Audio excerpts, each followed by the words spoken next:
هلو، ازيكم يا حبايبي؟ عاملين ايه؟ النهارده بقى جايبه لكم اهم فرش احنا بنستخدمها للاي شادو فوق العيون وكمان تحت العيون.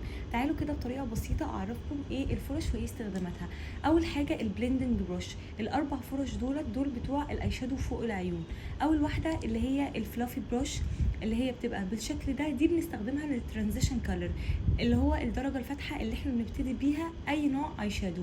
تاني حاجه دي نفس الفكره، بلاش برضو بقى اصغر شويه بنبتدي نغمق بيها اللون الاي شادو اللي احنا هنحطه. كمان معانا التو بلاشز دول، البلاش دي بتبقى للزاويه الخارجيه اللي هي بتاعه العيون اكتر عند الكسره لو بنغمق برضو باللون الاي شادو اللي احنا بنحطه. واخر حاجه معانا البلاش دي اللي هي بتبقى مسطحه بنحط بيها اي بيجمنت او لون شimmer احنا بنحطه في العيون من فوق.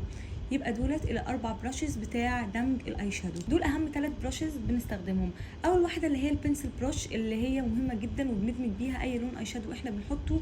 تاني حاجه البروش اللي هي عامله زي الحواجب ايلاينر مموه.